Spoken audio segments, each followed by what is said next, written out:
Hello, Rachel. How are you? What was that? How are you?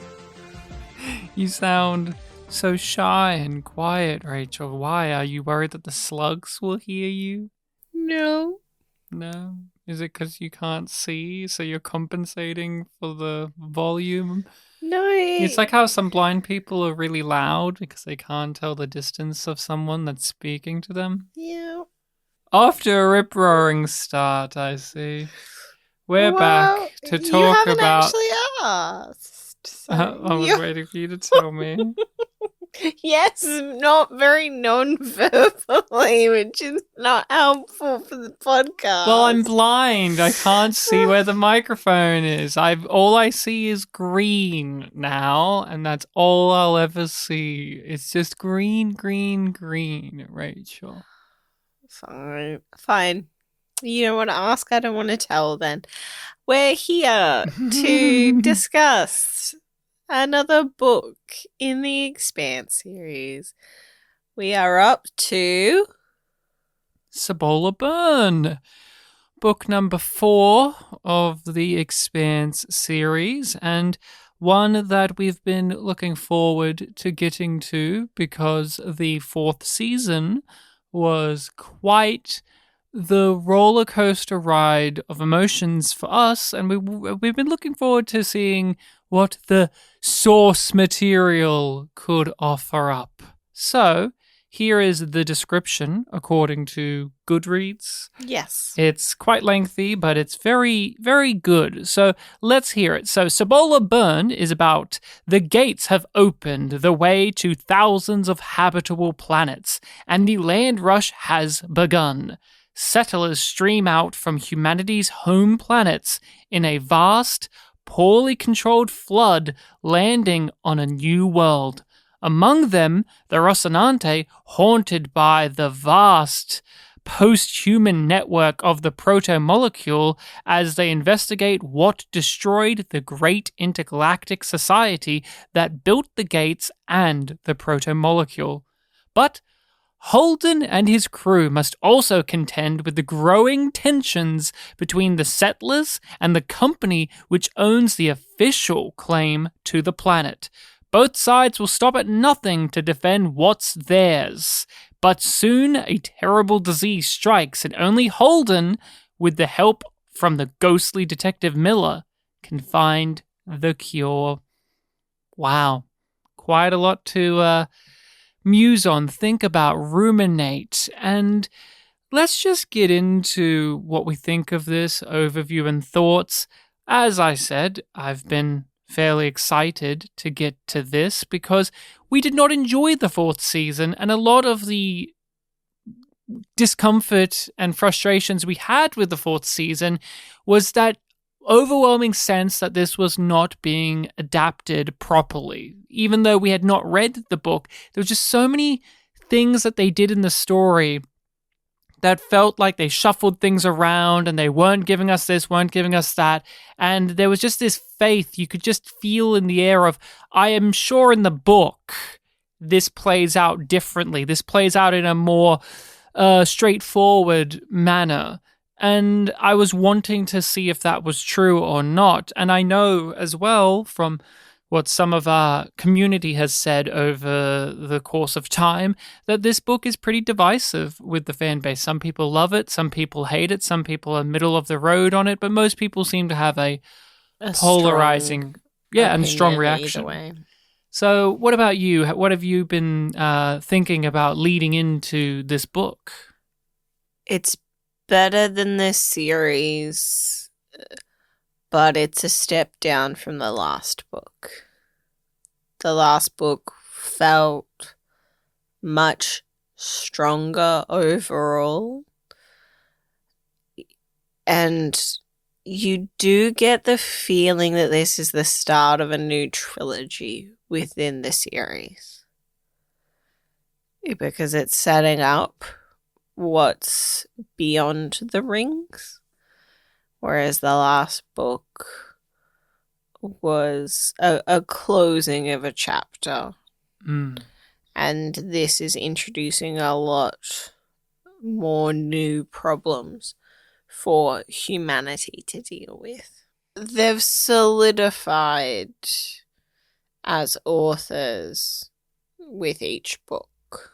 But I don't feel like this book, in comparison to the other three that we've read through now, had any one thing to it or moments that just spiked and stood up and was like, wow, that's something special. Like, to me, this was consistent throughout to a degree that made it almost a little bit plodding and a bit difficult to really be as enamored by, while in, say, like the second book, which we had a lot of feelings about, Christian as a character is so unique and special and so well realized that you can't help but just be drawn to it. While this book, it doesn't really have anything like that, or like how the last book did when it came to grappling with the themes of faith and religion and the existential and the unknown. It's so on point throughout it all with the characters, the themes, and the plots that it all evens out to me. It all kind of plateaus into this almost steady, static kind of feel to it. Like, there's nothing about this where I can directly point to and say, oh, this was bad. There's things that maybe we don't love, but this doesn't have egregious problems. But at the same time, I don't really think it had anything that was truly standout stuff. No, it didn't have any gold star moments. And I spent a lot of the book feeling very distracted by being like, oh, that's where they got that idea from that they spun out in a poor way in the show. And like, oh, that's why they inserted that idea there, because they got it from this part. Or, oh, they've mushed together this scene and that scene for that scene in the show. I had that a lot of being like, oh, that's where the nugget came from. It was a bit harder with this entry not to think of the comparison to the series. I do want to say at the very top, because we made fun of those fucking slugs in the show. Yes, we did. They were very silly in the show. They're almost a non sequitur in the book. Yeah, very fun. Like, they're there, but they're still silly, but they're not stupid the way that it felt in the show. Because this ties into the sort of next point that I want to make, which is the book actually deals with the science. Yes, it gets very heavy into it. We have a character who's a narrator for this book, Elvie. Oh, she is actually a character in this version of the story. Nice change of pace. Is obsessed with science and loves her job. So when she's like, yeah, these slugs have this neurotoxin that kills you instantly, it's just like, yeah, this makes sense. Like, because she's been worried about the impact that we have had on the environment, the environment, the biosphere, the way that that's going to interact, and the fact that it's just a sort of a matter of time before they do encounter something, or the environment's response to them and creates something that can fuck with them.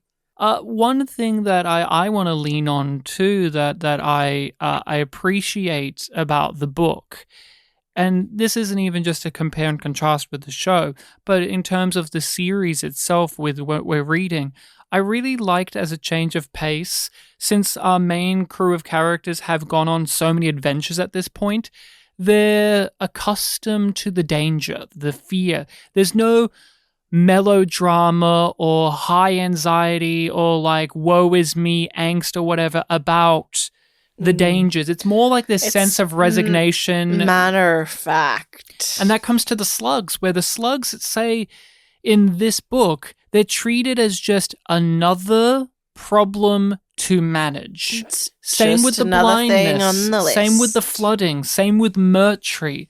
And perhaps that's also a reason why there's a lacking sense of momentum to the book, because each one of the stakes are treated as just a thing that the main characters have to check off, except for Baja and Elvie, where they're not used to these things. So they're like the point of view characters that actually communicate across like the danger, while Naomi, Alex, Holden, they don't. This is their job at this point. Yeah. They're so used to it.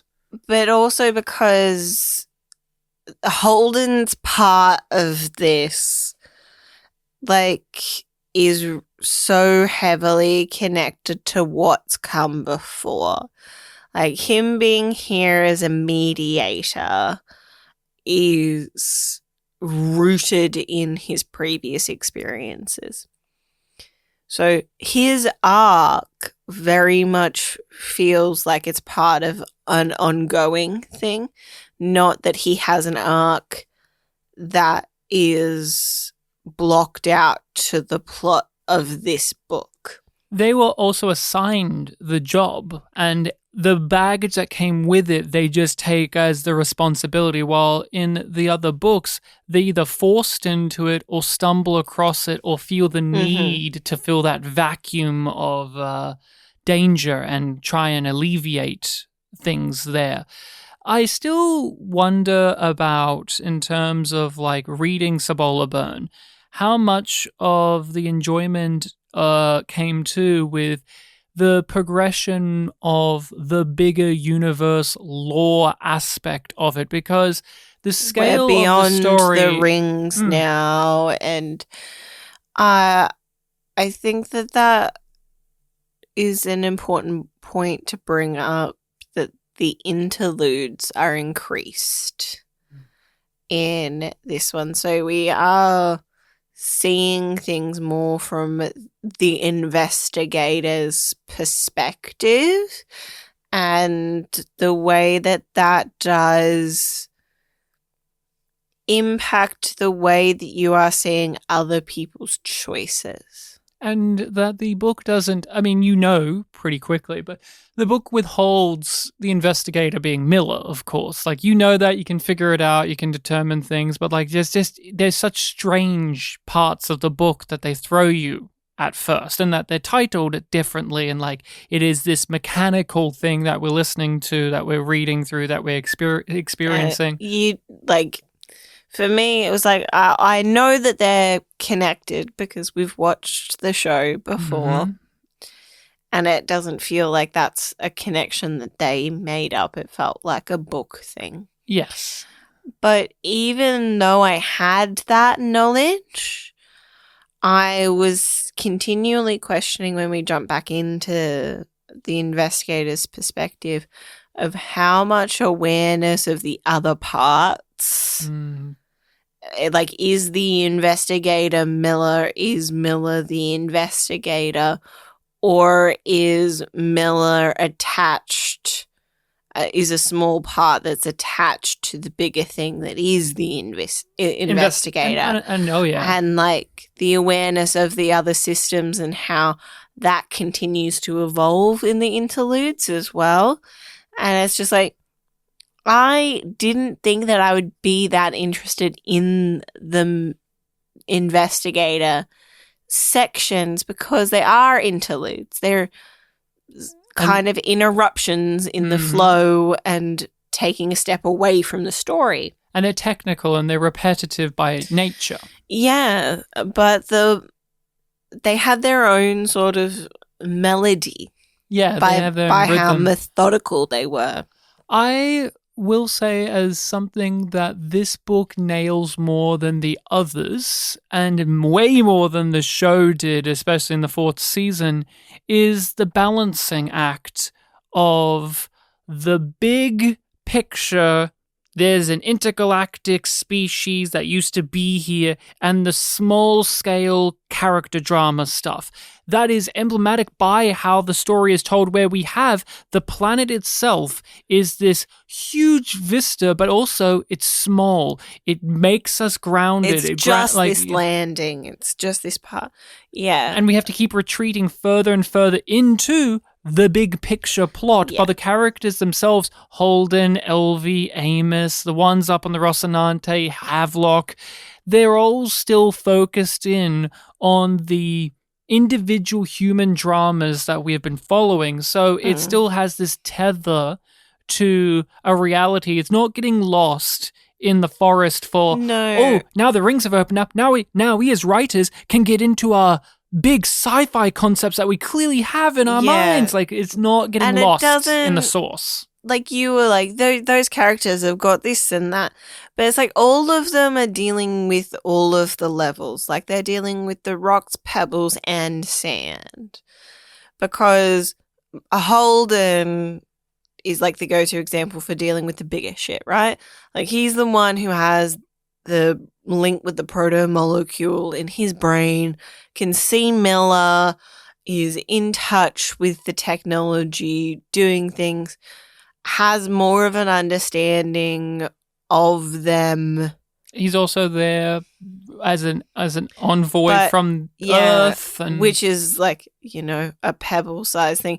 And then he's dealing with Murtry and the beef between these people and Baja, which is kind of the sand of this.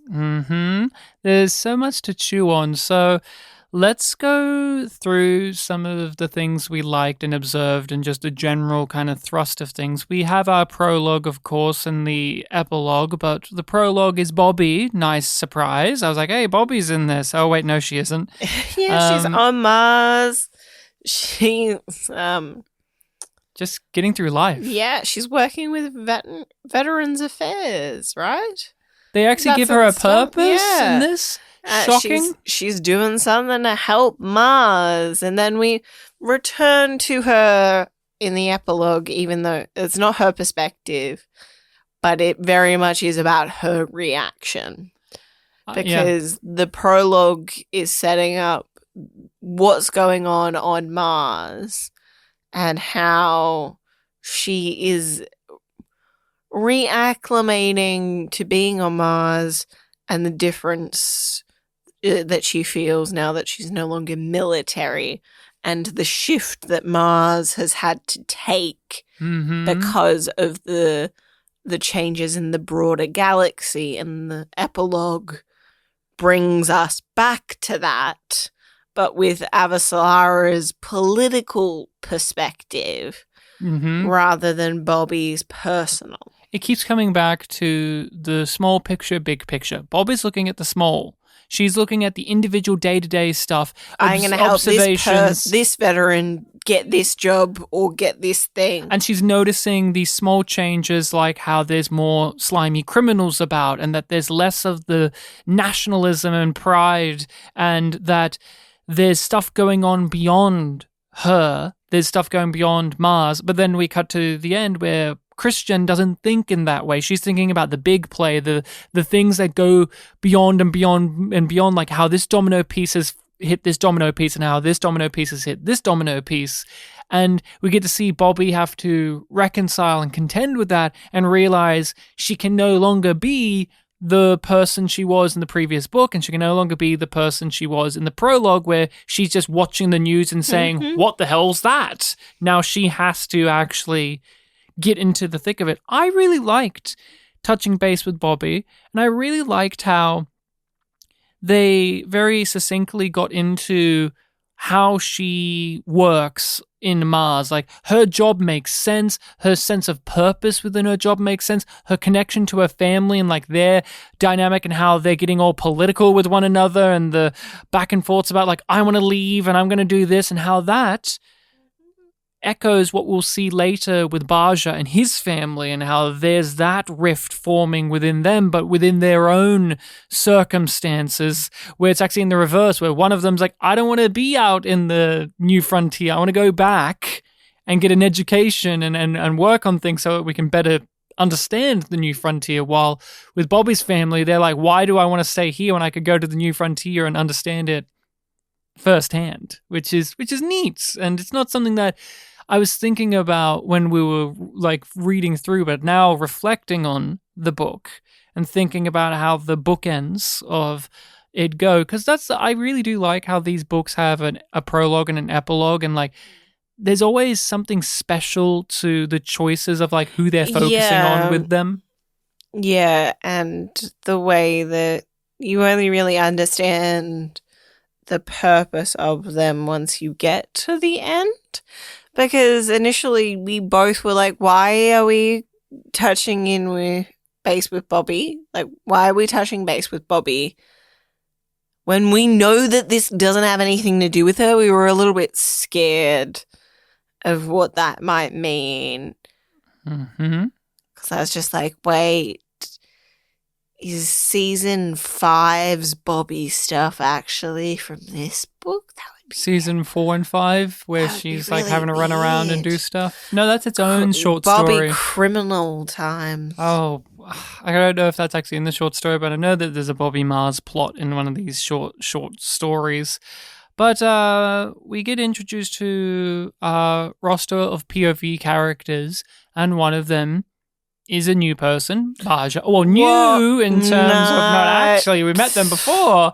I did not know. New POV, but not a new character.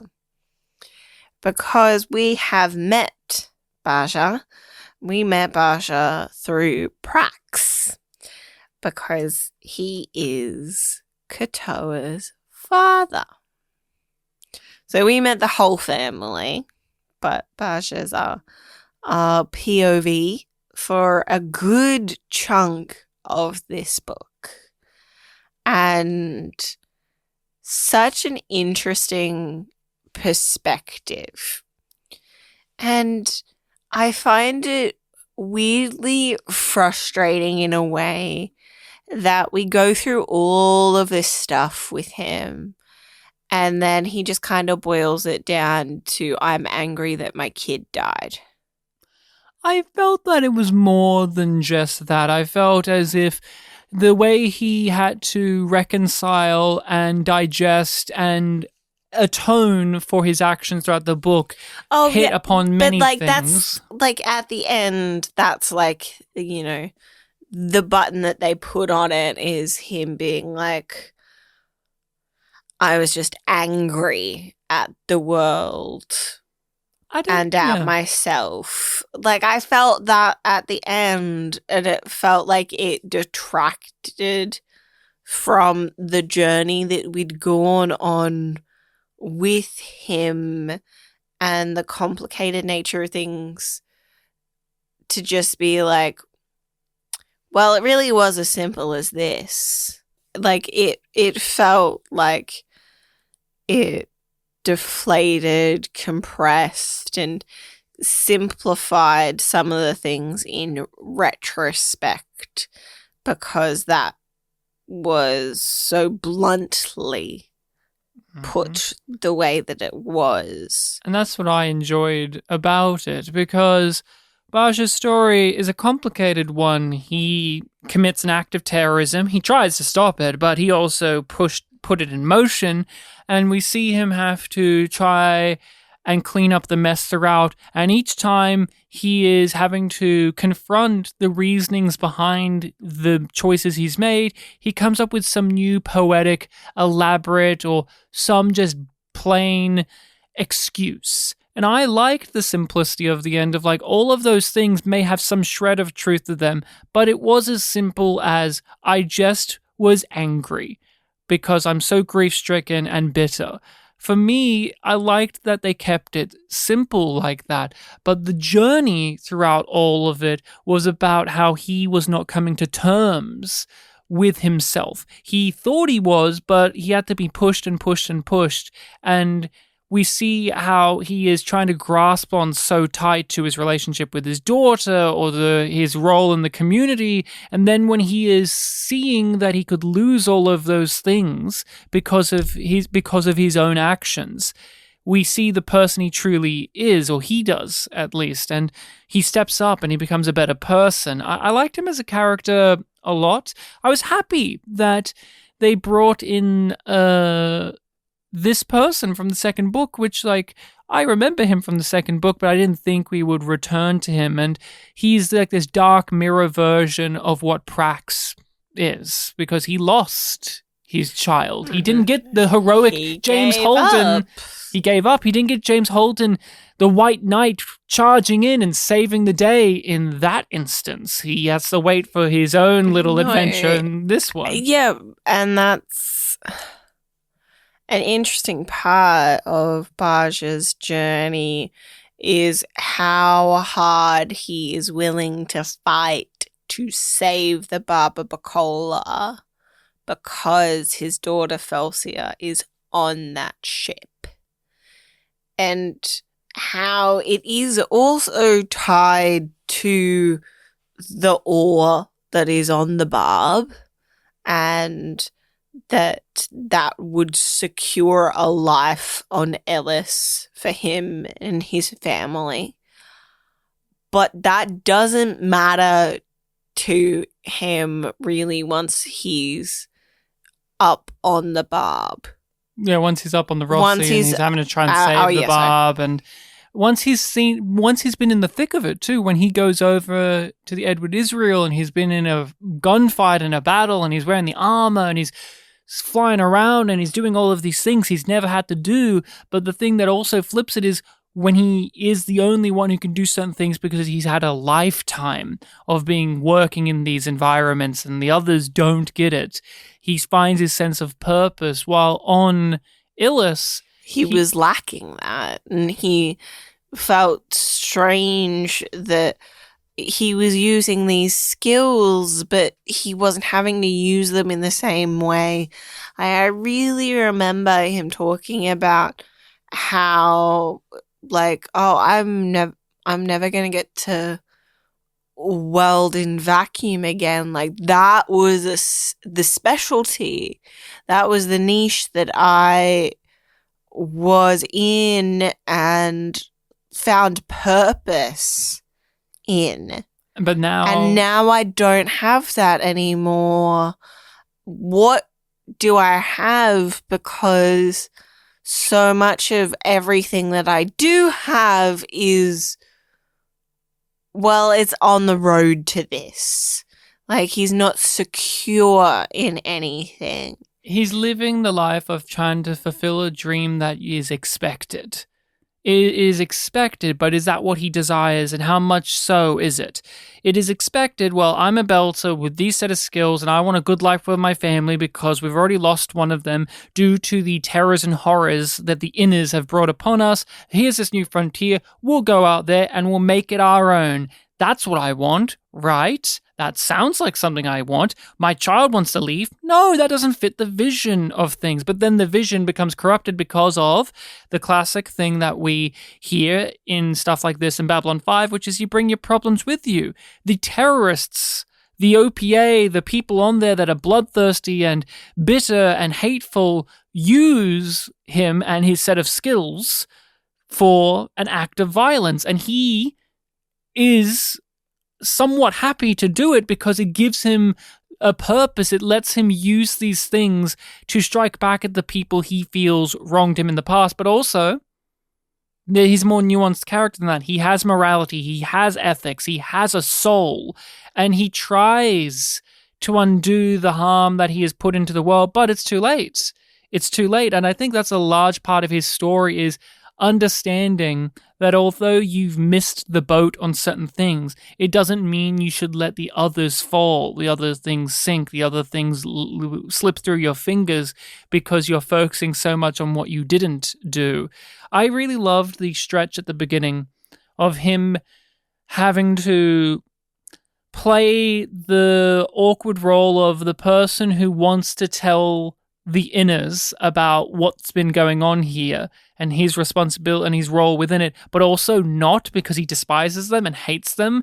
I liked how he was stuck and that he had to stand up to his own people and say, I'm not going to do this. This is wrong. He has this because he feels like a hypocrite to himself because he did help cause this situation in the first place. And it's just like, well, why should I stop now? And the way that he grapples with that is really interesting because it just admits that it's messy in a very realistic way. And just the fact that it does that makes the whole plot feel more grounded. I also really love that these last couple of books have had a POV character that's responsible for the antagonistic position the entire plot is revolving around, with the last book having Clarissa Mao and how she helped kind of force them into the ring in the first place because of her anger, because of her need for revenge. And then we humanize her. We see her learn the error of her ways. And now we have another version of that type of character, but they're drastically different to one another. You feel for him from the beginning, even though he is jingoistic and he's giving these rallying cries of these classic terrorist ideals, but you know he doesn't really believe it. No, he's just going through the motions of it because internal conflict is so clearly established, and really it can only be done in this way because it's first person. There's a balance that is perfect here of the optimistic and the bitter. You have them on both sides. You have them on the RCE side. You have them on the Belter side. You have him, he's bitter. And by the end of it, he finds some shred of optimism. Then you cut over to someone like Elvie. Elvie has a character, by the way. Oh, other than exposition, she actually has some form of characterization. And one of the most effective moments for me of the entire book, I thought the writing for this one was pretty evocative, was her overall feelings about when the ship crashed and surviving and these people she knew, this man that was hitting on her all of the time and how they're gone and that there's this chaotic feel in the air and it's not fair, but there is no such thing as fair. And yet she's still this bubbly, optimistic person despite all of the excited to do science. She's so gosh darn excited to do science. Yeah, and I liked having her be this voice of hope in the despair of everything going on, because the book, tonally speaking, is rather dour, rather drab. There's moments of levity and humor. Amos has his time to shine, but Elvie is constantly the anchor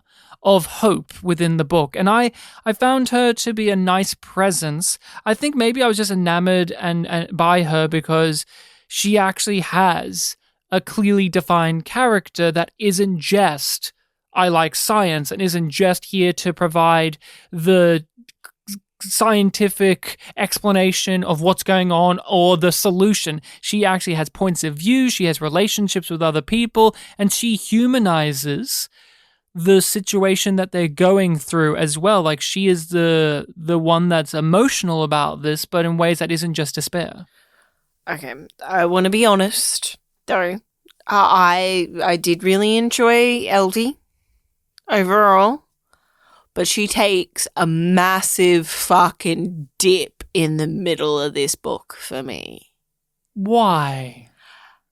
Her crush on Holden. We knew this going in. Ugh. People said, at least it isn't in the book where she's got a boner for Holden in every scene she's in. And you know what? It is fucking exhausting. I'm going to shock you. I loved it. Oh, you love a cringe. I loved it. You fucking love a cringe. But it's memorable. It's memorable. It's distinct. And it's just yeah, Holden has created enough of a fucking cult of personality through his just sheer fucking fumbles of optimism for somebody to have this reaction. And I like the way that the book is honest, like, Elvie, if you got laid, would you be this into him? And then she gets laid and she's cured of her crush. We've all been there. We've all been there. We've all had the sexual tension be released and you realize, oh, I was just horny. I've been overthinking things. Have you? Have you personally? Yeah, we all have. Have you not? Let's be real here. You know what I'm talking about. And the book, I think, captures that in its awkward beauty. Look, is it cringeworthy? Hey, no, yes. You're my first boyfriend, so yeah. I can't relate. And you're my first wife. But... yeah, that's right. If you keep it up, Rachel, you may be my last wife. Hey, I told you the night before our wedding. Mm-hmm. Actually, I also texted this to you the morning of our wedding. I was just like, well, if this goes ahead the way that it is meant to, you will never be able to change that I was your first wife. Okay, that's correct. No, I can't change that, Rachel. Nope. We made a whole podcast dedicated to the marriage. You can never change. Like, I can no longer be your wife. That may be a thing that happens in the future. I hope not. But you will never be able to change the fact that I was your first wife. That's correct. I'll try just to see. We are way past the point of an annulment. Oh, damn. But... Elvie. And even then, I've still lived as your wife. So even legally, you could get rid of me, but no. Okay. This is where the Elvie conversation leads us to. Look, I understand how awkward the crush thing is because it just keeps going. It just keeps going. It is purely... Oh... I don't even know where I was going with that, but it's relentless. It's relentless. And like it feels so realistic in that very like I can definitely connect to the idea of it being like a teenage crush. Of you become obsessed with the idea of someone and they are there and you are there, but you can't have them and it doesn't make sense, but that doesn't stop you from wanting it. But I want to ask this, although I'm more positive on it than you, maybe because it's just distinct. Oh, but like, I want to ask. I'm not saying that I'm not negative on it because I don't like it. The fact, like, I actually enjoyed how much of a rise it got out of me because I was so fucking invested in this train wreck of a crush between these two grown-ass people. And he's oblivious. But then he's slowly not. And because Amos understands. Fucking Amos coming in, just calling a spade because Holden's incapable of recognizing other people's emotions. The fucking psychopath is the one who's better at reading people's cues than Holden. We've said this since book one, that Holden is very bad at reading other people. He's good at it when it counts, like in tactical senses, like he's good at reading Mertry. Yeah. But he's not good at reading these type of situations. No. And then when it's in his face, he's like, oh, of course. No. But we know that he was weirdly a ladies' man on the cant. And he didn't realize it because he's an idiot. No. But what I wanted to ask, and this is a true question, I think about this and I'm curious because we have had this be a feeling in the past with their characters. But do you think the writers themselves, through using Elvie, believe that Holden is this cool, awesome, sexy, badass, epic character? Because we thought that with Bobby, like with how they wrote Bobby and how every character and herself would think about Bobby as like this big, sexy, awesome lady. Yeah. Here's an entire character that's dedicated to saying, Holden, his ass haunts me because it's so perfectly sculpted and he's just glistening. Even when he's sleep deprived and he's slimy, he's just so cool, not only because he's physically attractive, but because he's heroic. And it's like, what do you feel? Do you feel like there's a level of like the writers insisting that the character is this awesome gem? No. No. Because then there is an element of truth in all of those things.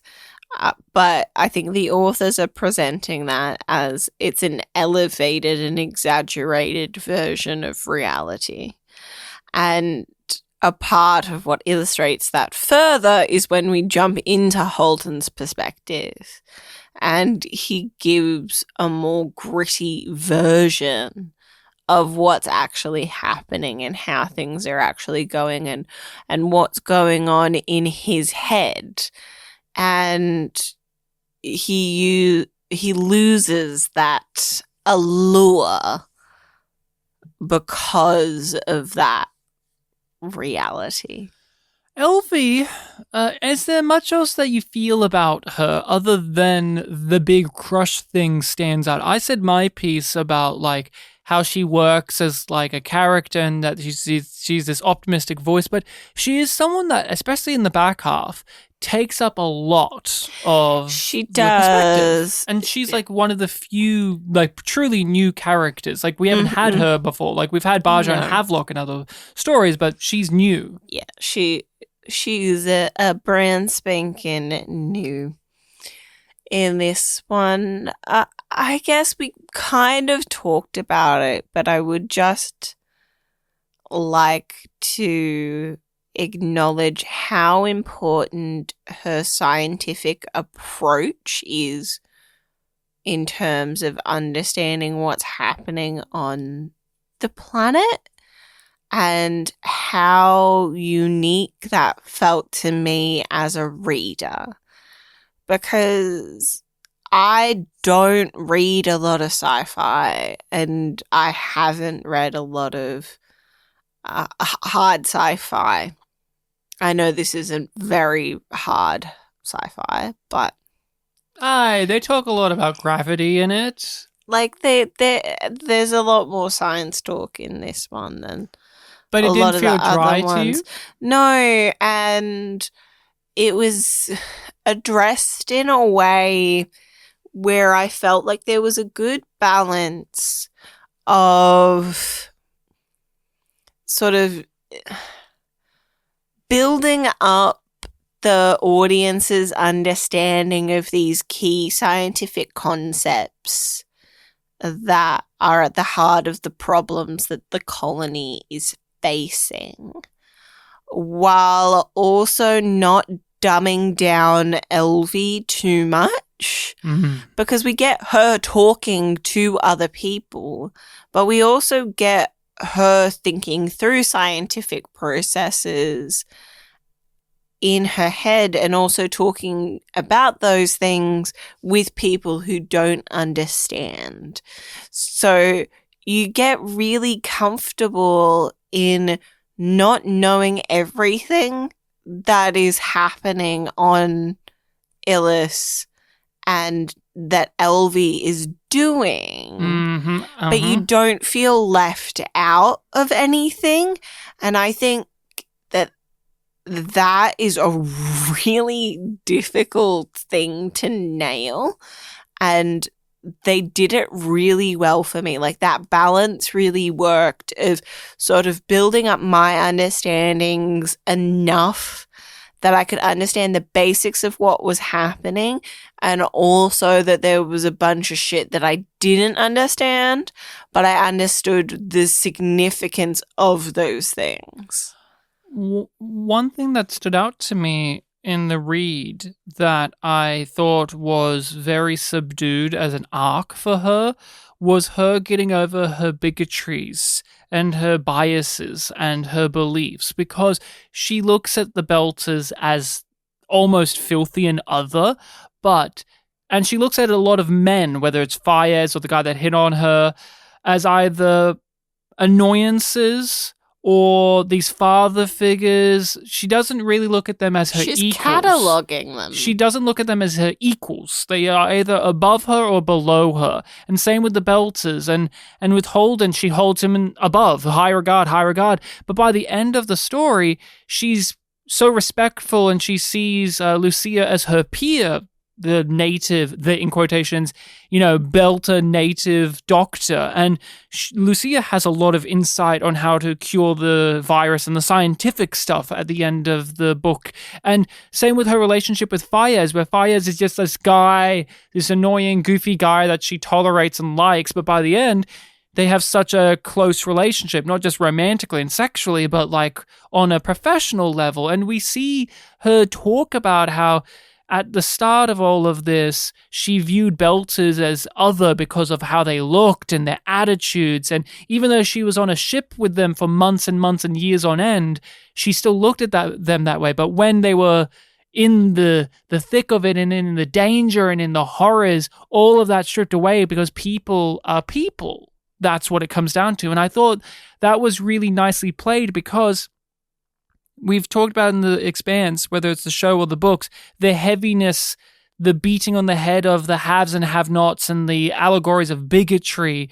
But I thought this was a nice, quieter approach to it, because although she's bigoted, she doesn't start out to such an extreme degree as someone like Baja does with the Inners, or someone like Murtry does with the Belters. She comes in, and I know this may be a tough thing to say, but she comes in with these internal bigotries that many readers could probably relate to a lot more, because they're a lot like more small, but they're still ever present, which, people have in real life. Like, not everyone reading a book is going to be like, oh yeah, I'm a big bigot like Murtry is. But you may see some of the things that she's commenting on, and you could see how perhaps you yourself or someone has held some similar belief about a real group in real life. And I thought that they did that really well with her, and it was an aspect of her character that they didn't hit you over the head with. It was just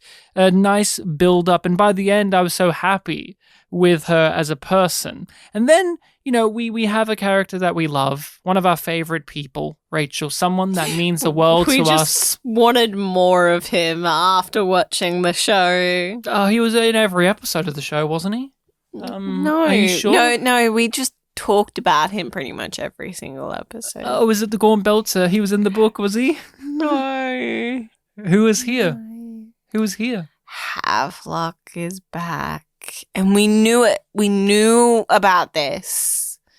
I can't remember why we found out that it was Havelock. I assume that it was a patron in the Discord. Mm-hmm. Someone said, oh, he was in the 4th book, and that's why he's in the 1st season. See, that matters. It's like, well, they didn't make him an interesting character in the 1st season. They did make him an interesting character in the 1st book. And his story is complicated because he is on the wrong side. Mm-hmm. But that's always been Havelock. He's always been on the wrong side because he's a man for hire. Mm-hmm. And he loves to think of himself as not at all involved. He gets the job done. He loves doing security. And we get many internal monologues from him about how he views people and like how he thinks of himself as like an understanding person, but he views things through a security lens. But really, what he views things as is someone who just goes from job to job to job to job. He's a non-committal person in a committed his us position. Versus them changes depending on who he's working for. And who he's talking to. RCE is us, is me. So they are doing what's right. I am on their side. The Belters are not on RCE's side, which makes them other, lesser, the enemy. My job knows more than I do. So if my job knows this, that must mean it's right. So I shan't question it. But we saw this in the 1st book, and we get to see it play out fully in this one, which is deep down, he is a moral and good person, and he is able to break against the rules of his employment to do the right thing. Within the first book, he gave Miller the information that helped save the day, and he was this person that helped Miller see the good in the world, even though Miller was still an embittered person. And in this, we see he has to go through that as an entire arc where he knows that he should do the right thing, but he doesn't know what the right thing is because he's complacent, he's comfortable, he's doing what he needs to do.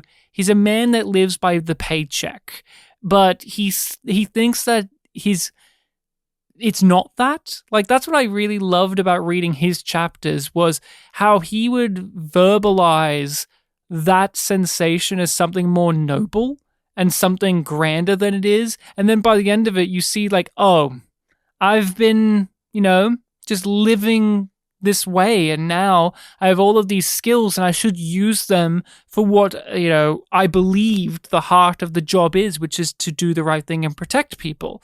While before, he was just doing what he was told because they know better than I do. I don't feel as much about him as I do Elvie or Baja. To, just go with characters that we've kind of talked about already. It's just okay, you're here and you're saying something and you're doing something, but even more than those other two characters, it feels like he's needed because they need a man on the inside. And that it feels like his inclusion in this book has been birthed from that need,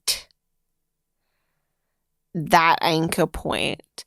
And it is not to say that those other two characters do not also have a very clear need that they are filling, but they overcome that point for me, and they feel more fleshed out, well-rounded, and purposeful. But with Havelock and his journey about divisions and doing what is right or what is wrong, and following the leader and the justification of I was just following orders, is a very interesting thing to explore. But he never gets to the same point of feeling fleshed out and lived in that the other characters do for me. And I am not exactly sure why that is. Is he just too much of a square? Because to me, his chapters were a little bit difficult to grab onto because he is such a square. He is his job so much of the time. He is his job, and then he decides to be his job, but not for the company. For me, it's a double-edged sword because although I find him maybe not as exhilarating of a character, I like that as well. I like what he is a common person. He is a schmuck. He is just a blue-collar guy getting on by, and now he's confronted with a question we often ask ourselves, which is, how would you be if you were in a situation in which you had to follow orders that were wrong? Would you be brave enough, smart enough, capable enough to realize not to, or would you fall into line? And that's what Havelock has to deal with. Havelock, to me, is like a weird amalgamation of a few characters we've had in the books already, but he doesn't have their specific, a unique personality. That's the problem with Havelock for me, is as an individual person, it's not as if he's got a specific type of cleverness or a specific type of worldview that makes me think about him in the long term. It's more about the functionality of the story, of how he is the guy on the inside, how he is the guy that's going to really challenge the idea of like what it is to be complacent in a world that demands it, even though you're not supposed to be. But I do not feel like I majorly lost out on something important by it not being him and it not being this storyline in the show. I do, but I understand your reason. What I want to say, and I don't know if you have any thoughts on this, if you felt this, but I couldn't help but think of Bull, because Bull is a similar character where he's an Earther security guy who's left in charge and has to deal with an uprising on his ship of people that are ill-equipped for the job. And he is very good at his job. But he also feels like, what if Holden was Bull? Because he also has a lot of that Holdenism that you had in the first book of like, well, this is the right thing to do. You follow the thing of commit. Like, remember how Holden fucked everything up because, I should send the message out to everyone because that's what you should do. That's that's the right thing. Information should always be shared. And that's kind of where we see Havelock in this sitting position where he wants to be more like Miller, but he also doesn't. He has this kind of like naive optimism that Holden used to have of like right and wrong, but also he's kind of like Bull, in which is like, this is the way things work. This is how my job has taught me. I am my job.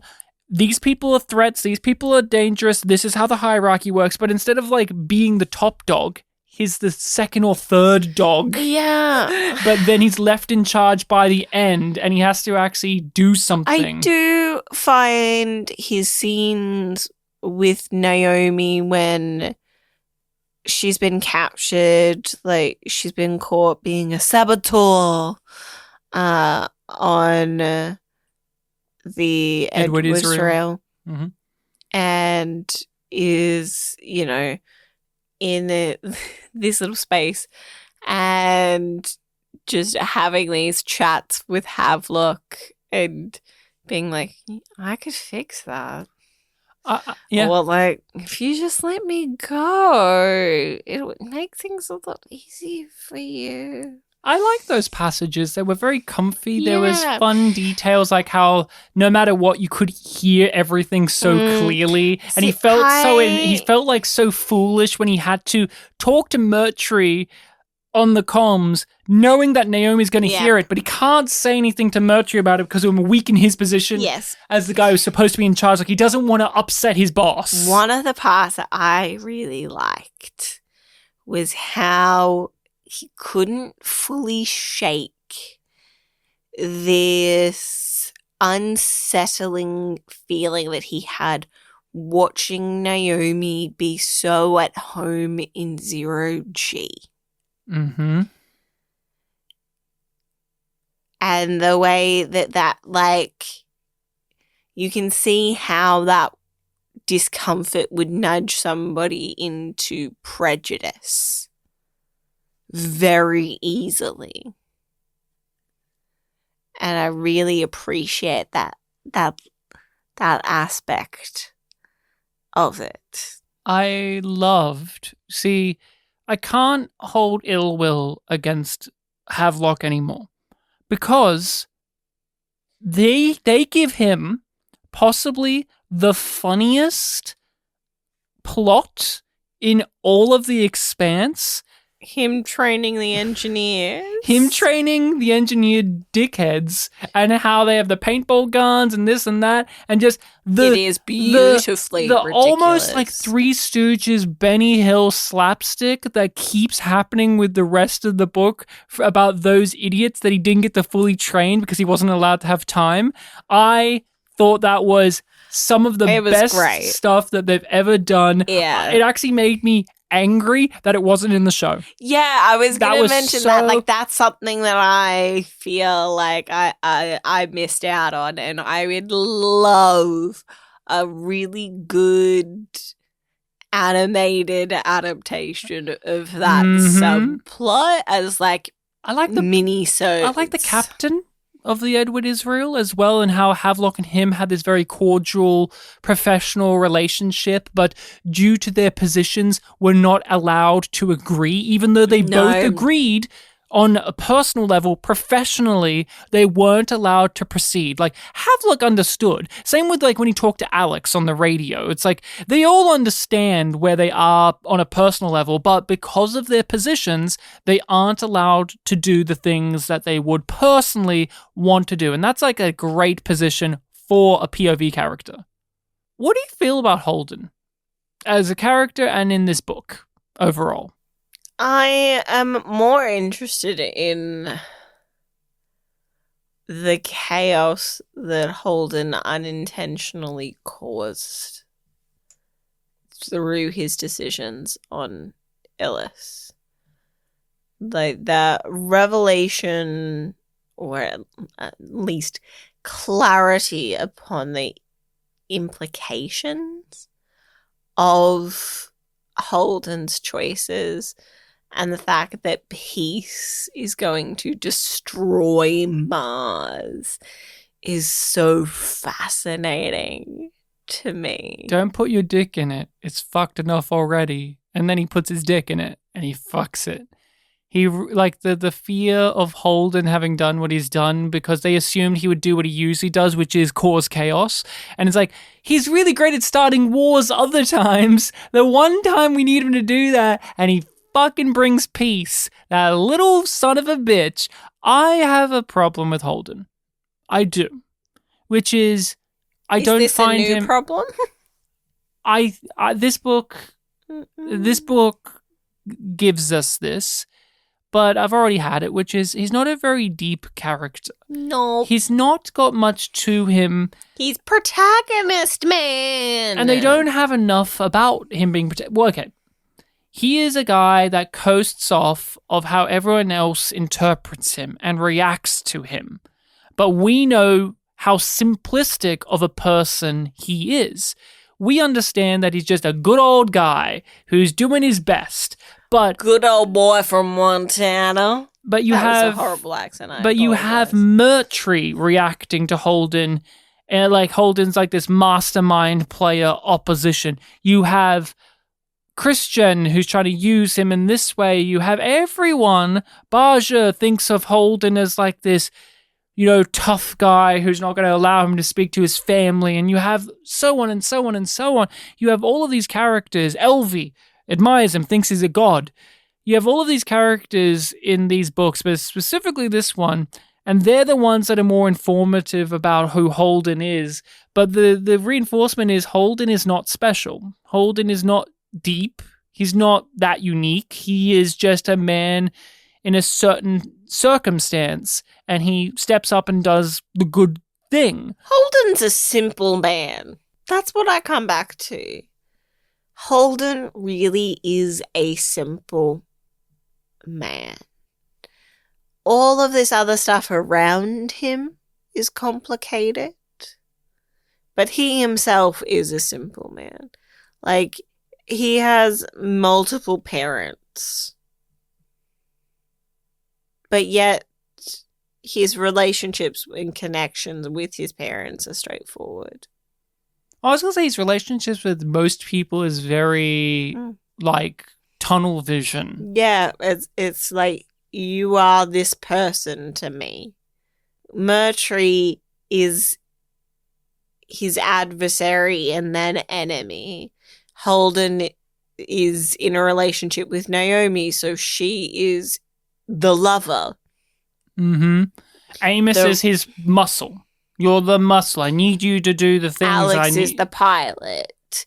And it's interesting that so much of this series is invested in adding depth to these characters in this world, but yet our view from Holden's seat is so simplistic, and that he also simplifies himself down. The investigator challenges this every step of the way. He has to constantly, Holden is trying to evaluate who is Miller to him now. What is this thing in his head? And he by chapter to chapter, he keeps having a new definition of him. In a box. It's got to fit in a box. Everything in Holden's worldview has to be defined. but he's dealing with an undefinable existential philosophical thing, but he has to try and catalog it. But we've talked about this throughout the books. Like, that's interesting. The fact that Holden has these uncharitable reads on people has been a constant throughout the books, and that he does try to boil people down to types has been a constant in these books, but he does it to himself, which is, again, interesting. But I find just because that way it doesn't feel like he is doing this to others. It feels like this is his worldview, and he is trying to fit all of these things into his worldview. I just don't find him, still after all of this, to be an internally interesting character to listen to. He reminds me of Sheridan from Babylon 5. It's Sheridan has all of these good things about him. He's a good character. He's fine. But I don't really care about him as much as other characters. Like, he serves the function of, like, handsome, I care about his moral place protagonist in this world more than I care about him. The best I can say for Holden is I don't hate him. I don't actively loathe him. He is functional. He does the job. I don't feel like him to the do. book is resentful that he's still around, which I recall being something that he was saying a lot during season 4. Especially season 5. But that it feels resentful that they still have to have Holden in it. Because they have all these other colourful characters. It doesn't feel that way in the book. I agree. I feel like they're still invested in him as a character, but kind of like how we were saying at the beginning of this, where it's like, it's well written, the story is well written, the book is well written, it's consistent, it's solid, and yet there's this level of detachment I have in my investment from the fourth book, and I feel like that with Holden, in which I can say to you, he is a well-written character. I can defend all of the points. We can go into more about like how he views other people and his ideology and this and that. And yet, there's something there in which I just am not connecting to him in the way that I should, I feel. And maybe it's just my natural inclination to gravitate to non-protagonist characters. Like, we have so many in the book that get to do their thing and get to fly around and have adventures. But, we have Holden, and he gets to give us more of the big lore stuff. Like, he goes further into the planet, and he gets to see the thing that the investigator can't see, and he has theories on what happened to the ring builders, and on it goes. And yet, I'm more interested in the investigator. Oh, yeah, the investigator is so much more interesting than Holden is in this book. And we get such limited glimpses into who this entity is. And it's really interesting how the authors managed to continually evolve that repetitive statement of it reaches out. Because that is so much of what each interlude is, I swear to God. It reaches out. They make him inhuman and human. They flick the switch on and off, and it's unsettling, and yet it's reassuring. It's like, oh, there's some essence of Miller there, but there isn't. They make it much more... Something is coming through. Something is reaching out, but it's like not fully getting there. It can't grasp everything. There's these layers of meaning to these really simple sentences that become really evocative. In the show, to give a comparison here, in the show, it felt as if, especially with Miller / investigator, there was more of a personification of the proto-molecule, of the ring builder's intent. Maybe that's just a bias that we have because we have an actor standing there giving us a performance. Even though we see moments where that performance is one of an artificial being, we have ones of an emotional one. In the book, we don't have that. In the book, we have much more of a clear sense that this entity, this remnant of what was, is uncaring, unfeeling, it has no motivation other than to fulfill what it is programmed to do. And that makes it not only feel more sinister, but feel more hopeless in a way. So having Miller be the embodiment of that feels so right, because his character was such a melancholic, dog-faced, hard-nosed, bitter, but kind of downbeat character. So to have him be the physical embodiment for us, the reader, of that for the proto-molecule and what it's trying to achieve gives it more of a personification without the writers making it so. It's just like, we know who Miller was, and now we know what the proto-molecule / the entities are. We fill in things. We fill in things, as does Holden. Holden's trying to constantly fill in the gaps, but I liked getting the little bit of tidbits of the lore and the explanations. I like knowing that Illis, what it actually was supposed to be. I nailed it. I said in the show, I felt like it was designed to be like a reservoir of goodies, of like, they manufactured this to be. I basically said about it. Yeah, I basically said like it was a place where they could just top up on their lithium, and the book actually explained what the fuck Illis was and what the point of all of this was. And the investigator does that. He's like, this is what the point was. I like, weirdly, how they don't hide things from us in these books as much as they do in the show. They're kind of like, here's the thing. A small thing that I want to note now while I'm thinking about it, even though it kind of belongs more in the comparison section. But Holden's journey with the investigator through the depths of the planet felt much more expansive in the book than the show. Like, because he had a physical body too, like it was a robot, and they were like wandering around, and the sort of tentacle things. Like, I really enjoyed that part with the investigator, like that as a whole, much more. But I felt like the depths and the tracks and all of that felt like it had much more weight and significance. But I felt a little less emotionally impacted by his death, by the loss of him, but also like them knowing each other more during that walk through the planet. I agree. Like it's a weird tipping of the scales, right? Because it does feel like you get more of this, but it takes away from that. Let's talk about the bad guy. Do we have to? Like, can we just say that he was kind of fine, but not really, and move on? You didn't like Mercury? Aldolphus, blue-eyed Mercury? No, I didn't like Evil McEvil guy. It was just boring. Like, he's just so... But doesn't he have a point, Rachel? Cartoonish.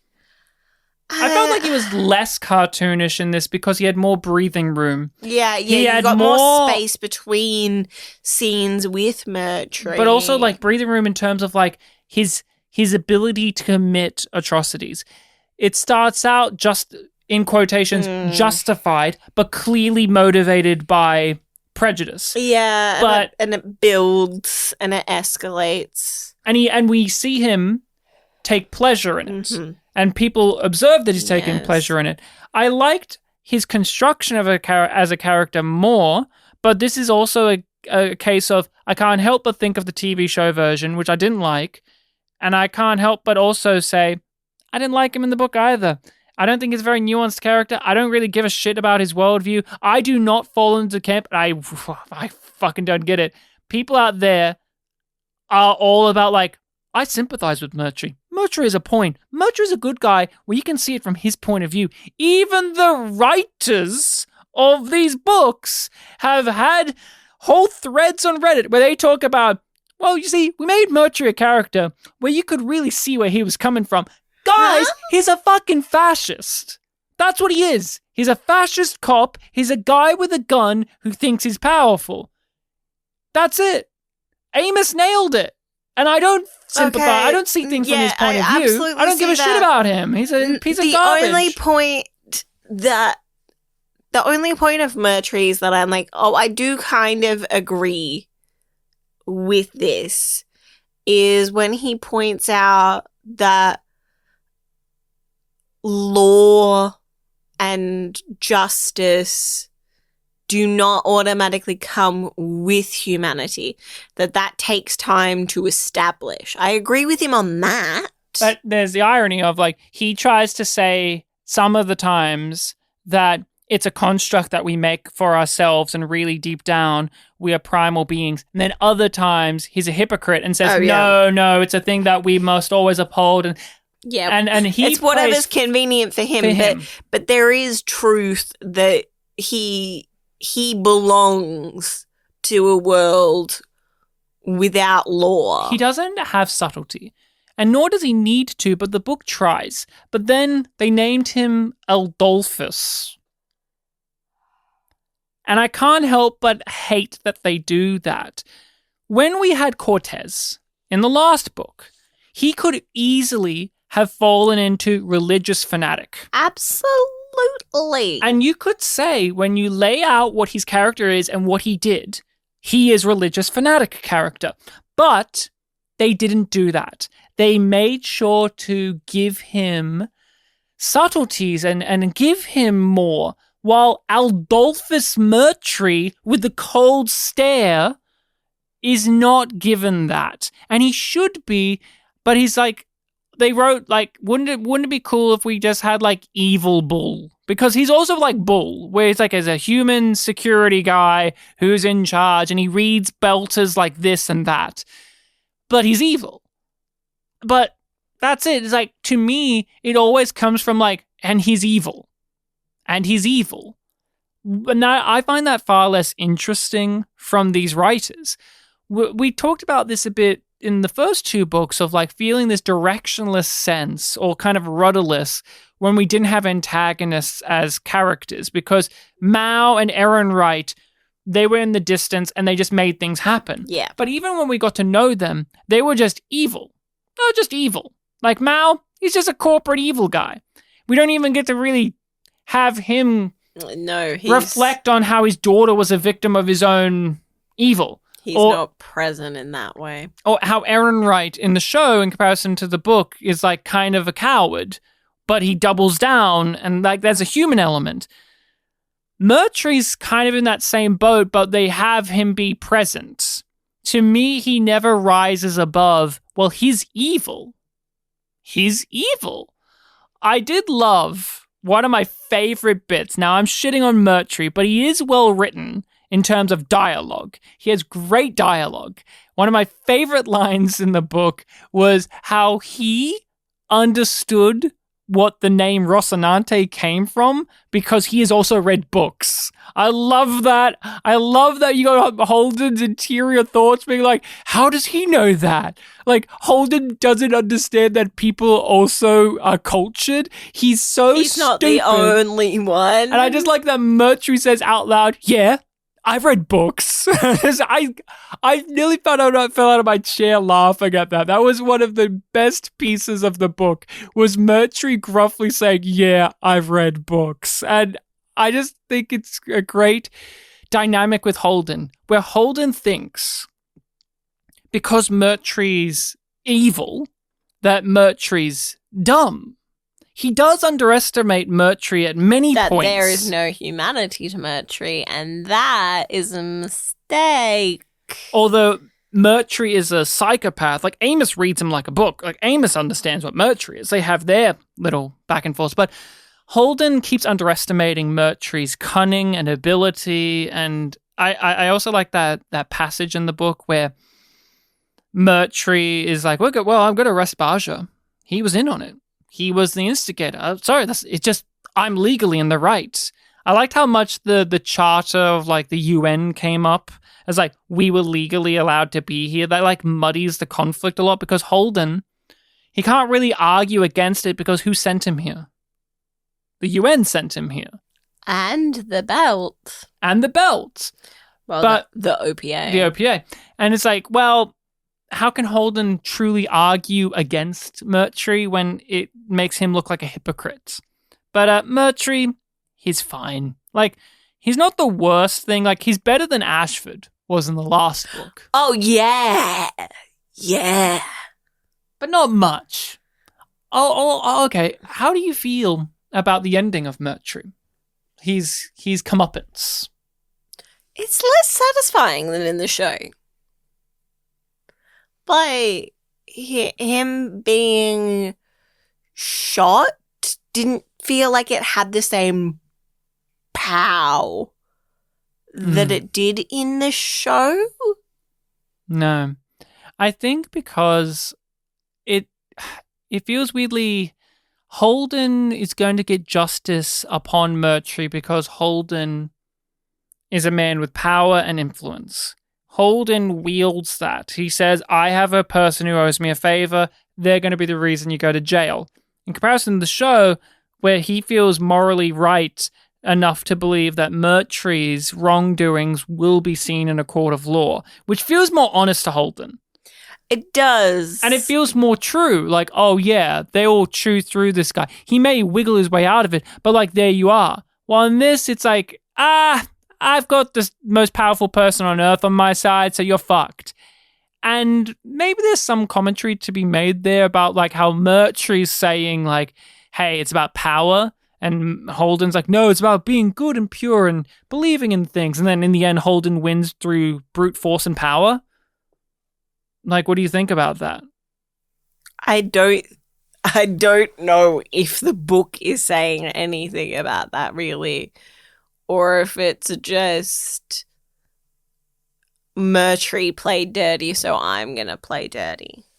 Let's blast through some of these last bits here. Wei is a character in the book, but... Nothing compared to the show. I like that, although they were a background character, I liked how they were written as a background character, where it was almost like they had their own experiences that we only saw glimpses No of. sex scene with Amos on page. We didn't get to hear Amos be a bottom in the book. No, we didn't get to hear that. Nope. We are not party to that. Baja's family. His wife and his kids, The because little he's a couple. house that they've built. The details of like how they made the bricks and stuff. I like that. I like that a lot. I liked his son that was worrying about him and then asked permission if he could speak to him via the radio. And how Amos was so amused by this. He was like, oh, yeah, sure, kid. And let's see if Holden will agree. And Holden's like, oh, yeah, of course. And just, he was going to kill Holden. He was like, fuck Holden. He's a piece of shit. He's one of them. I love that. But what I really appreciated is Lucia, she's angry with Baja. She doesn't agree with him. They lock horns. She still loves him. She still loves him. But she doesn't become a worrywart and a sad boo-hoo character once he's gone. Because she's got work to do. I love that. She's still a doctor. I love that she wasn't just trapped and cornered into the ho-hum I'm a worried wet wife. blanket wife. Yeah. She's like a professional. She's someone that matters in the community. She has things to do. And we'll talk about it in a second with the comparisons and the differences and like the show. But it is interesting that she was flipped for Baja in the show. We'll talk about that. But I want to get your thoughts on the Rocinante crew.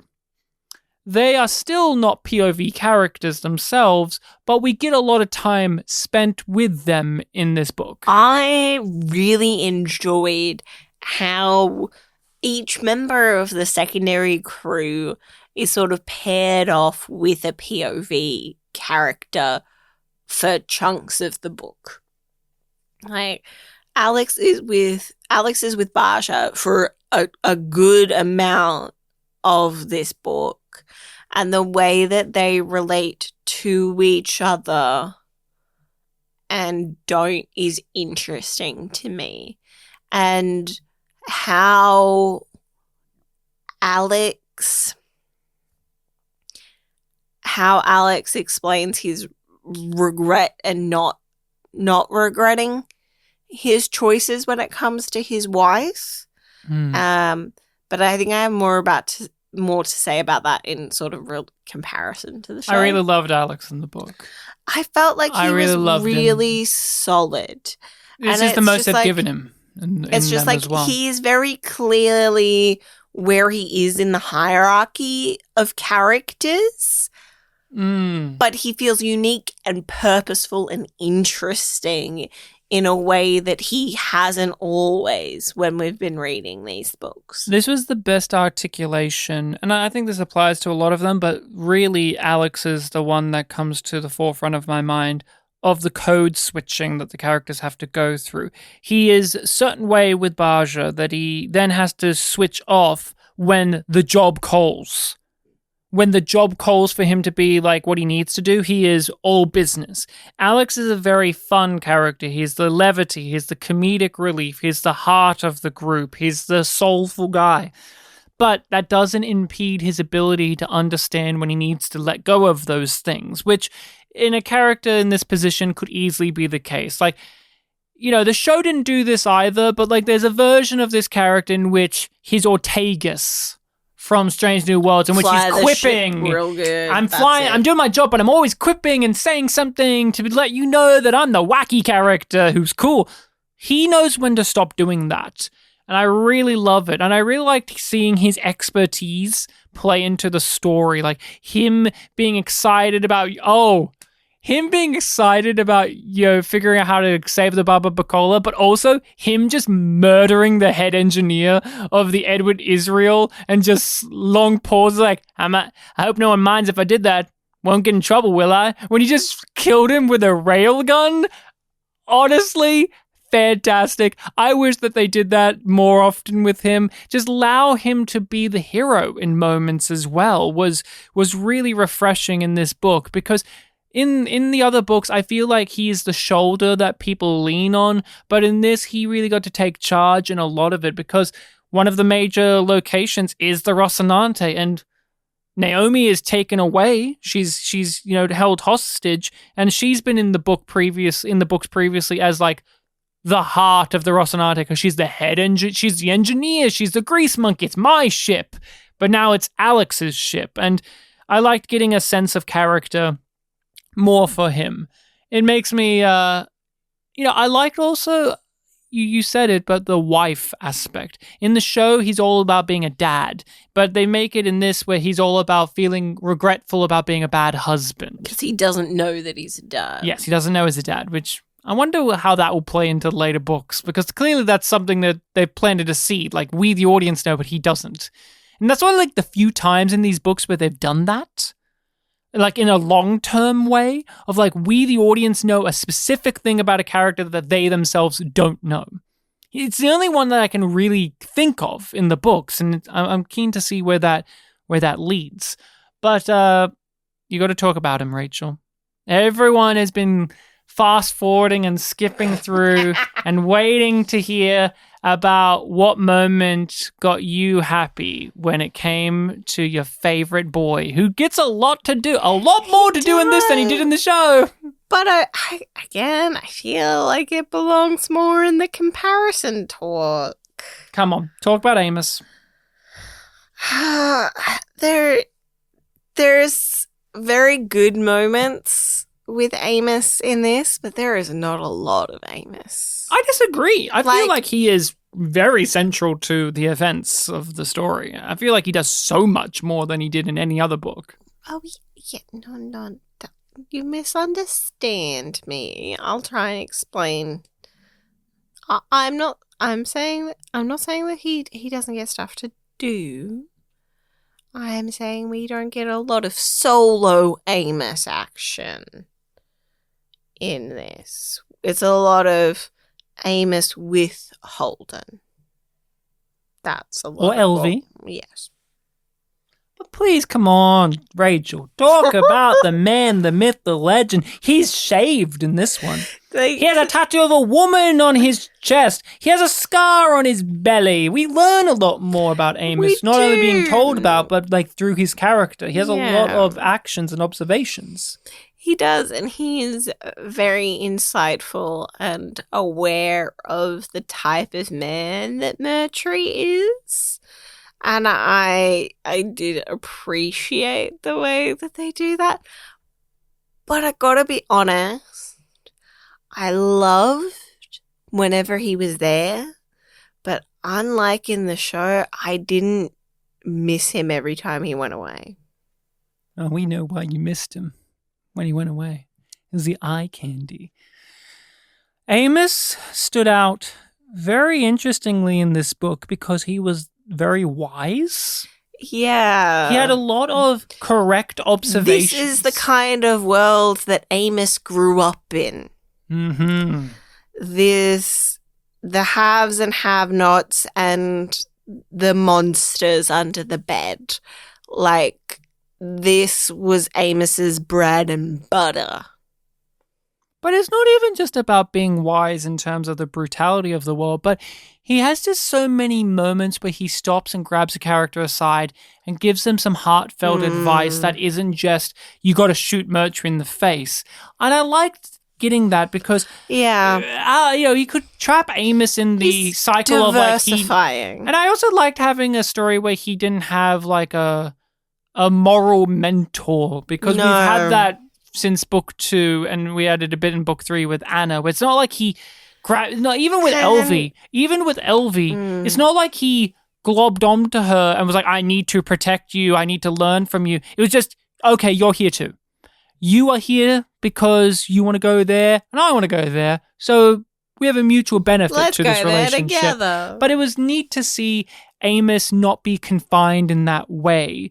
But also we see how emotional he gets throughout the book as well. There's a lot of reactions had to the virus going around, and the slugs, and him losing his sight. He doesn't have exactly that moment of, he doesn't have the berserker rage. Yeah, he doesn't go through the dourness, but he does have feelings about the children being harmed. He does have feelings. Yeah, he gets melancholic, but he's much more... I think the book, when it came to the Rocinante crew in particular, because we're spending time just on Ilus and around it, we are just getting to know them more and get to see them in their day-to-day lives a bit more. This was the book out of the ones we've read in which that particular ensemble felt the most alive, felt the most fleshed out. Like they felt like a family. We talked about with Naomi in the last book about how it was great to see her be not just Holden's girlfriend, not just Holden's lover, but like, hey, this is my ship. Fuck you, and just get into a fight. And this book has them apart from one another for like 90% of it. And I liked that. I liked getting to see Naomi be her own person, not purely defined as a sexy lamp for Holden, not just as this person that is there to tell him what's right and wrong, but for her to have her own agency and autonomy and her own desires and belief system. And I liked Naomi a lot more in this book. I still think that she's desperately needing more characterization to her, and knowing what book 5 is going to be about, having seen the show, that's going to most likely give us that. I touched on when we were talking about Havelock, but I really, really enjoyed their dynamic, particularly on the Edward Israel. But even when they get back to the Rossi, it's a nice, it's a nice mix of tones that their relationship has, and their different perspectives, but also that the similarities that they have of their job means a lot to them, and they want to be really good at their jobs, and the way that they both are reckoning with that being different under different circumstances. Now, we're in the home stretch here. The thing that, we can't help but do throughout the discussion, but let's just fucking rip it open. As an adaptation, the series failed. It did a disservice to this book.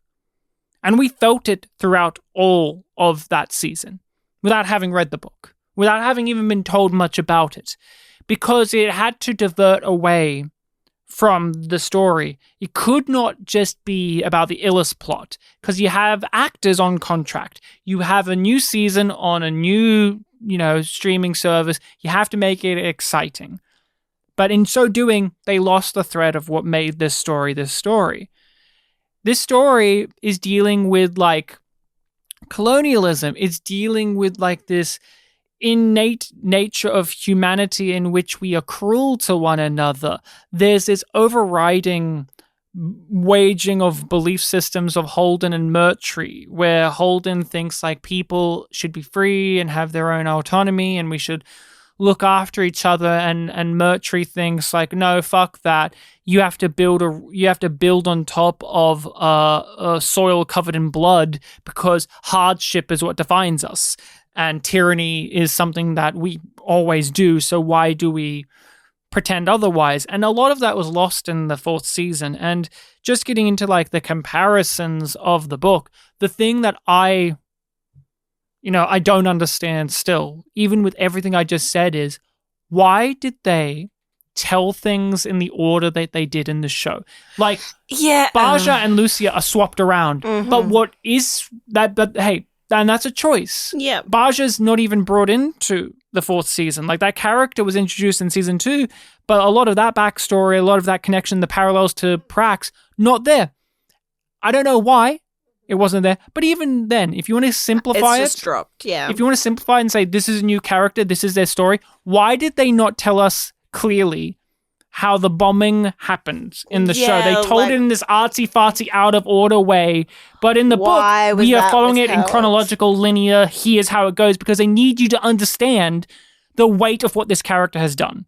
While in the show, I still, even afterwards, still never really felt the weight of Lucia's actions, because it was presented in a switcheroo type of fashion. Yeah. And her denial of her culpability. We didn't even feel her culpability, because in the version we saw, it felt like she was trying to stop it more than her trying to be the one to provoke it. Yeah.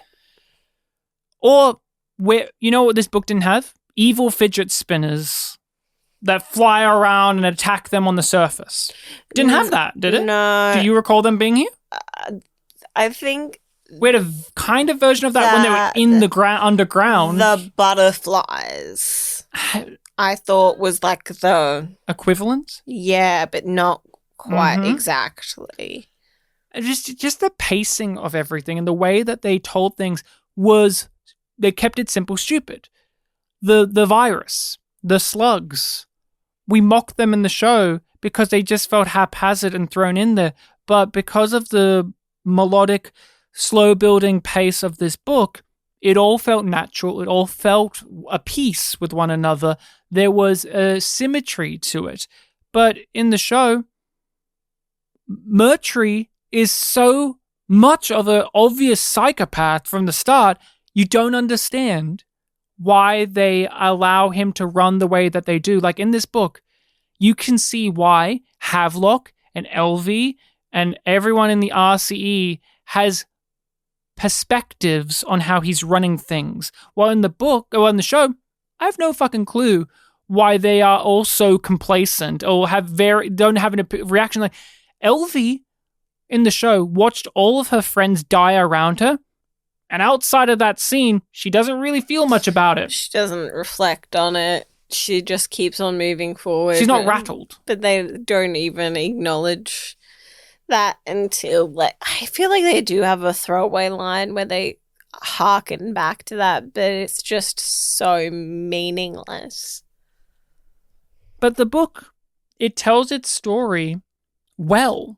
But the show, the failure of adaptation is not even necessarily the contents, but it's the way that they felt the desire to the book make it flashy. That you will be interested enough in what it's offering. The show doesn't. It and that was something. It's got to be a cliffhanger that we really thought when we were watching it. Once again, like that was before we'd read any of it. We were like, it doesn't trust. Like, this feels like it's all on Ellis, and it doesn't trust that would be interesting enough, and because of reasons of production, it can't be that way. It had to shroud things in allure, mystique, intrigue, tension, suspension of disbelief, mystery, cliffhangers. It comes down to this. Boil it down. Everything we asked, everything that we were pushing against when it came to the Illis-based plots, alleviated in the book. They basically did 98% of the stuff we asked for in the coverage of the show. They did it in the book. They told it in the way that we wanted it to be told. And consider, we were first-time watchers. This is our first time reading through the book. But the series massively, massively screwed up how to tell the story. Simple example, the show did not want to tell you what the purpose of Illis was. No. Because of why? Mystery. Mystique, allure. Ooh. Just, that's how I felt with the fourth season. They were constantly going, ooh. Slugs. The slugs are presented as scary. In the show. In the book, never. They're never presented as scary. They're presented as just another horrifying thing to do. Obstacle. Which I can understand why you maybe want to dramatize that a bit more, but it got to a comical degree by that point. Like, there's no bit where Holden, for instance, is standing in a room and glass windows explode and he hits him in the face and nothing happens. No scratches. A point that I want to bring up, I'm pretty sure we've touched on this most book discussions. Avasarala isn't really here. She's only in the end. We get the epilogue with her, and her presence is felt throughout. But I did not miss going back to Earth and being with her. Like, I know that we did acknowledge that we appreciated staying on Illis and the way that was structured. But we loved Avasarala so much in the show. It is weird to appreciate her absence as much as I do. It works because it gives the progression of time. We actually feel the passage of time between the books and within the books. She mentions the election. Because that happened while they were on Illis. They've been there for years. It's taken them ages to get there, and it will take them ages to get back. We didn't need to see that election. Her and Fred Johnson have a diplomatic, close relationship. While before, we never got that sensation. Nope. And all this is okay because it's happening off book, but it gives a sense of the passage of time that they've been on Illis for so long now. Yeah, you feel the weight of the passage of time because of those things that are life is continuing to happen back in our galaxy. And it's not on pause waiting for the stuff on Illis to happen. And they are so stuck in the dire situation and circumstances that they aren't thinking about home after a certain point. There was a moment late in the book when he says Avasarala, he says Christian's name, and it actually hit me like, wow, I haven't heard them say her name in so long. And yet she was the reason that they're sent there. Yeah. Don't stick your dick in it. It's fucked enough already. Ha, funny line. But then you move on. You leave that behind. You leave Fred behind. You leave Christian behind. You leave Prax behind. You leave Earth. You leave the Belt. You leave Ganymede. You leave all of that behind. And that is a great compliment to the book of making you lose the familiarity of what this universe has spent 3 books building. Why do you think they changed Lucia around with, like, Baja and Lucia? Like, why do you think they didn't include him? Why do you think they did all of that? I think they wanted to pair her with Naomi more than Alex. And in the end, they kind of paired. But they kind of did both, so it feels like it's half-assed. Yeah. I think it's also because they wanted Elvie to be the only one that could figure out the cure. But it makes no sense because Elvie is not a medical doctor. No.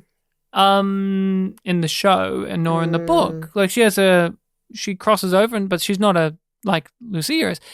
Also, something that makes me think about it is just a thing of they weren't afraid to recast. Like, they got an actor to play Baja in season 2 for one episode or 2. But if they wanted to recast, they could. I wouldn't have noticed. No. Because he wasn't, like, a huge character. But, like, it would have still been a neat little parallel with what they did with Prax. Yeah, but I we found a lot of their choices of what to cut out a little bit odd. Mm-hmm. Because why no Havelock? It doesn't feel like they've done the most straightforward version of things, which is just to go, we're going to take out that subplot and streamline it in this way. They've taken out bits of different subplots and then merged ones together. And when they do that with characters, it is more cohesive in the Expanse. But when they alter the adaptation with the plot in that way, it does not work nearly as well. I'll counter you. 3rd season, 3rd book. Both our favorites so far. And yet, they had to drastically change so much in terms of that adaptation of plots. No Cortez.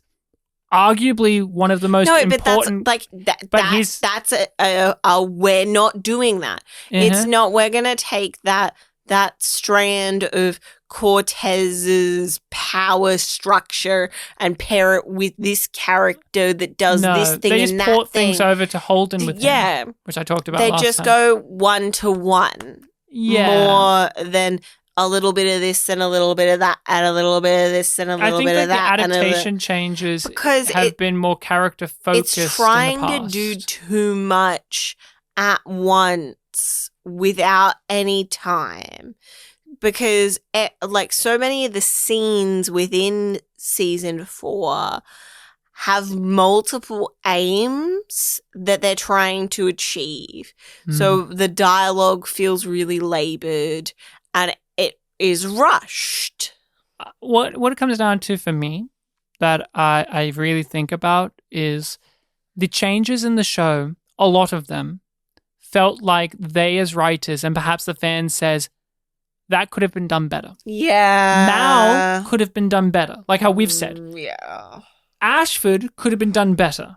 This could have been done better. This could have been... Yeah. But the 4th season / the 4th book, it feels like they're problem solving rather than like, okay, we can't fit in Havelock because the actor got a new job and we have to have an election plot with Christian, and it's like, that's a problem. And we need this and we need that. Like, everything is competing for the show's attention. And so it's not as if these, especially the Illis plot, they're elevating or reforming a thing that they already had in a new way, like, say, with Ashford in the 3rd book and 3rd season, where it's like, oh, well, wow, that's really great. They don't have anything like that. All it feels like is we're just taking bits out. We're taking bits out. And I think they tried to alleviate that by presenting it in a non-chronological way. We're going to make it interesting in this way. We're going to make it like you don't know the bombing happened. We're going to mislead you. We're going to trick you and do this and that. They tried to add so much spice and razzmatazz to a story that doesn't need it. People kept saying to us, the 4th season is their version of a Western. Like the sheriff and the bad guy and the new frontier. And we never felt it. We never felt it. Even though you could see on the screen. The markers were there. But you never felt it. No. Ben, you know what? You feel it in the book more. You do. Because Westerns, especially the ones that they're aping off of, are not too complicated in terms of their presentation of story. They can be having complex themes. Yes. But the classic good guy, bad guy showdown thing, it works in this book because that dynamic has played out like how you see of those types of relationships in a Western. They're very black and white down the middle. This book tries to add like the fun grayness, but the show, like in terms of even that, they just screw it up. So that's Cibola Burn. What would you rate this on a system of yum being bad and yum yum being good. I can't remember if we've been rating all of the books, but I end up giving it a yum yum. it's a yum yum for sure. Like, there are definitely parts that are yum, but on the whole, yum yum. I don't know where I'd rank it in terms of the books. Like, I guess to me this is on par with the first book, but it's more polished in its writing. But there's still that level of like, oh yeah, I kind of appreciate what you're doing. I don't love it, but it's okay. I'm thinking 2, 3, 1, 4. Well, this is the bottom one for you, or is that top? So you like the second book more than the third, huh? I'm like tossing up because there's parts that I really like about it, but like, if I'm being honest, yeah, it is 3. Yeah, we'll see how we go with the fifth book. Next time, we'll be talking about Nemesis games. We're trying to get through these as well as we can. The fourth book took us a little while longer to get through. It's not as if it was longer as a book. No, like, I think it was just the time of year. Because the way that we've been spending a lot of time listening to these books is just when we've been vegging out video gaming and listening to it in the background. And it's not, and this isn't a slam against it like we've been saying, but this isn't as much of a page turner as the other books. No, it's not. But because we've been on break, we've had more energy and more time to, like, watch movies. Mainly movies. I was going to say watch shows, but no, we haven't really been watching. No, we've been doing movies. We haven't been watching any non-pod shows. Now, lately. Nemesis Games is next. Marco, Philip. Polo. Okay, thank you. Marco, Philip, Polo. They'll be coming up. Naomi, getting stuff to do. I don't know. I am excited for this, but I don't know how I'm going to feel because... hesitant because people have said that Marco in the books is not nearly as good. When you say people, you mean my brother-in-law? Yes. Who has drastically different opinions to these books than we do. I thought that maybe somebody in the Discord also said that. No, but that is all we have for you today. Thank you for listening. You can find us on all of those social medias and podcasting sites. We also release our episodes early on Patreon. So if you want to get the discussion of the next book quicker, then support us on Patreon, as well as get access to so much other bonus content and material. We have so many things on there, as well as a community Discord where you can chat to other people about things we've discussed here today, the shows we cover, the books we're reading, the material, and as just things that you like as well. We have a fun community over there. Rachel, where can people contact us if they want to talk more directly? You mean like if they want to send us an email? Yeah. Then they would direct that to yumyumpod@gmail.com. That is it. Thank you so much for being here. The book gave us Havelock. It gave us Havelock, so I'm not going to decry, oh, no, Gaunt Belter, where's the... It gave us our other golden boy. Do you think he'll ever come back, Havelock? I don't know. I know everyone always talks about book 4. I would love it if he gets a passing line in another book. Like in the... What's the 6th book again? That's no idea. Oh, what? I don't Come on, remember. Babylon's Ashes. If in Babylon's Ashes, Peaches says, I met a guy when I was in prison one time. His name was Havelock. He worked as a guard. That would be fun. All right, everyone, thank you. Until next time, remember that Holden, here's an arse that haunts you.